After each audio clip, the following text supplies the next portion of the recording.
DRI CBI ನಂತರ ಚಿನ್ನದ ಕಳ್ಳಸಾಗಣೆ ದಂಧೆಯ ಬೆನ್ನು ಬಿದ್ದಿರೋದು ಇಡಿ.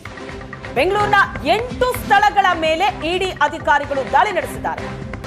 ರನ್ಯಾ ಬೆನ್ನ ಹಿಂದೆ ಇರುವಂತಹ ಸಚಿವರಿಗೂ ಕೂಡ ಈಗ ಇಡಿ ರೇಡ್ನ ಬಿಸಿ ತಟ್ಟುತ್ತಾ? ಚಿನ್ನ ಸ್ಮಗ್ಲಿಂಗ್ ಕೇಸ್ನಲ್ಲಿ ತಗಲಾಕೊಂಡಿರುವಂತಹ ರನ್ಯಾ ಪ್ರಕರಣ ದಿನದಿಂದ ದಿನಕ್ಕೆ ಬೇರೆಯತ್ತೆ ಸ್ವರೂಪವನ್ನ ಪಡ್ಕೊತಾ ಇದೆ. ತನಿಖೆ ಬಹಳ ಜೋರಾಗಿ ನಡೀತಾ ಇದೆ.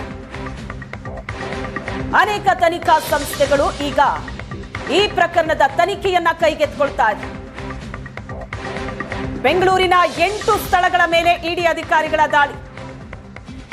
ಬೆಂಗಳೂರು ಮತ್ತು ದೇಶದ ಹಲವೆಡೆ ಇಡಿ ಅಧಿಕಾರಿಗಳಿಂದ ಚಿನ್ನದ ಬೇಟೆ ನಡೆದಿದೆ. ಬೆಂಗಳೂರಿನ 8 ಸ್ಥಳಗಳ ಮೇಲೆ ದಾಳಿ ಮಾಡಿ ಇಡಿ ಪರಿಶೀಲನೆ ನಡೆಸಿದೆ. ಕೋರಮಂಗಲ, ಇಂದಿರಾನಗರ, ಶಾಂತಿನಗರ ಸೇರಿದಂತೆ 8 ಕಡೆ ದಾಳಿಯಾಗಿದೆ.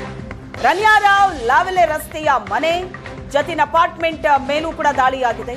ರನ್ಯಾರಾವ್ ಜೊತೆಗಿದ್ದ ದಂಧೆಕೋರ ತರುಣ್ ಮನೆ ಮೇಲೂ ಇಡಿ ದಾಳಿಯಾಗಿದೆ. ಚಿನ್ನದ ದಂಧೆಗೆ ಹವಾಲಾ ಅವ್ಯವಹಾರ, ಈ ಬಗ್ಗೆ ಈಗ ಇಡಿ ಅಧಿಕಾರಿಗಳು ತನಿಖೆಗಿಳಿದಿದ್ದಾರೆ. ಡಿಆರ್ಐ ಸಿಬಿಐ ನಂತರ ಚಿನ್ನದ ಕಳ್ಳಸಾಗಣೆ ದಂಧೆಯ ಬೆನ್ನು ಬಿದ್ದಿದ್ದಾರೆ ಇಡಿ ಅಧಿಕಾರಿಗಳು.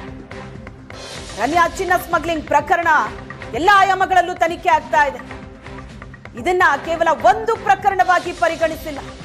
ದೇಶದಾದ್ಯಂತ ನಡೀತಾ ಇರುವಂತಹ ಚಿನ್ನದ ಸ್ಮಗ್ಲಿಂಗ್ ಭೇದಿಸೋದಕ್ಕೆ ತನಿಖಾ ಸಂಸ್ಥೆಗಳು ಮುಂದಾಗಿದೆ. ಬೆಂಗಳೂರು ಸೇರಿದಂತೆ ದೇಶದ ಹಲವೆಡೆ ಇಡಿ ಅಧಿಕಾರಿಗಳು ಚಿನ್ನದ ಬೇಟೆ ನಡೆಸಿದ್ದಾರೆ. ರನ್ಯಾ ನಿವಾಸ ಇದೆ. ರನ್ಯಾರಾವ್ ಲಾವೆಲೆ ರಸ್ತೆಯ ಮನೆ, ಜತಿನ್, ರನ್ಯಾ ಪತಿ ಜತಿನ್ ಅಪಾರ್ಟ್ಮೆಂಟ್ ಮೇಲೂ ಕೂಡ ದಾಳಿಯಾಗಿದೆ. ರನ್ಯಾರಾವ್ ಜೊತೆಗಿದ್ದ ದಂಧೆಕೋರ ತರುಣ್, ಆತನ ಮನೆ ಮೇಲೂ ಕೂಡ ಇಡಿ ಅಧಿಕಾರಿಗಳು ದಾಳಿ ನಡೆಸಿದ್ದಾರೆ. ಬೆಂಗಳೂರಿನಲ್ಲಿ 8 ಸ್ಥಳಗಳ ಮೇಲೆ ದಾಳಿಯಾಗಿದೆ. ಕೋರಮಂಗಲ, ಇಂದಿರಾನಗರ, ಶಾಂತಿನಗರ ಸೇರಿ 8 ಕಡೆ ಅಧಿಕಾರಿಗಳು ದಾಳಿ ನಡೆಸಿದ್ದಾರೆ.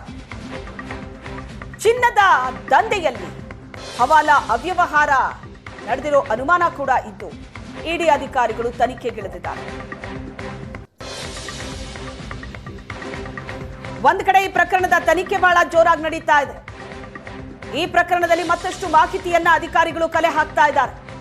ರನ್ಯಾ ಬಾಯಿ ಬಿಟ್ಟಿಲ್ಲ, ಆದ್ರೇನಂತೆ ಆಕೆಯ ಆಪ್ತ ವಲಯದಲ್ಲಿದ್ದವರ ವಿಚಾರಣೆ ನಡೀತಾ ಇದೆ. ಯಾವಾಗ್ನಿಂದ ಈ ಸ್ಮಗ್ಲಿಂಗ್ ನಡೀತಾ ಇತ್ತು, ಯಾರೆಲ್ಲ ಭಾಗಿಯಾಗಿದ್ದಾರೆ, ಯಾವ ರೀತಿ ಇದು ವರ್ಕ್ ಆಗ್ತಾ ಇತ್ತು, ಯಾವ್ಯಾವ ಪ್ರಭಾವಿಗಳಿದ್ದಾರೆ, ಎಲ್ಲದರ ಬಗ್ಗೆ ಮಾಹಿತಿಯನ್ನ ಕಲೆಕ್ಟ್ ಮಾಡ್ತಾ ಇದ್ದಾರೆ. ಮತ್ತೊಂದು ಕಡೆ ಇಡಿ ಅಧಿಕಾರಿಗಳು ನಡೆಸಿದಂತ ದಾಳಿ. ಬೆಂಗಳೂರಿನಲ್ಲೇ 8 ಸ್ಥಳಗಳ ಮೇಲೆ ಇಡಿ ದಾಳಿಯಾಗಿದೆ. ಕೋರಮಂಗಲ, ಇಂದಿರಾನಗರ, ಶಾಂತಿನಗರ ಸೇರಿದಂತೆ 8 ಕಡೆ ಅಧಿಕಾರಿಗಳು ದಾಳಿ ನಡೆಸಿದ್ದಾರೆ. ರನ್ಯಾರಾವ್ ಲಾವೆಲೆ ರಸ್ತೆಯ ಮನೆ, ಜತಿನ್ ಅಪಾರ್ಟ್ಮೆಂಟ್, ರನ್ಯಾರಾವ್ ಜೊತೆ ಇದ್ದಂತಹ ತರುಣ್, ಆತನ ಮನೆ ಮೇಲೂ ಕೂಡ ಇಡಿ ದಾಳಿಯಾಗಿದೆ. ಪರಿಶೀಲನೆಯನ್ನ ನಡೆಸಿದ್ದಾರೆ ಅಧಿಕಾರಿಗಳು. ಇಡಿ ಅಧಿಕಾರಿಗಳು ನಡೆಸಿದಂತ ದಾಳಿ ಇದು. ಕೋಟಿಯ ಅವ್ಯವಹಾರ ಈ ಪ್ರಕರಣದಲ್ಲಿ ನಡೆದಿದೆ. ಎಷ್ಟು ಪ್ರಮಾಣದ ಚಿನ್ನವನ್ನ ಸ್ಮಗ್ಲಿಂಗ್ ಮಾಡಿದ್ದಾರೆ, ಎಷ್ಟು ಕೋಟಿಯ ಅವ್ಯವಹಾರ ಆಗಿದೆ, ಎಷ್ಟು ತೆರಿಗೆ ವಂಚನೆ ಆಗಿದೆ, ಎಲ್ಲದರ ಬಗ್ಗೆ ಪಕ್ಕಾ ಲೆಕ್ಕ ಇನ್ನಷ್ಟೇ ಸಿಗಬೇಕಾಗಿದೆ. ಈಗ ಪ್ರಕರಣದ ತನಿಖೆ ಬಹಳ ಜೋರಾಗಿ ನಡೀತಾ ಇದೆ.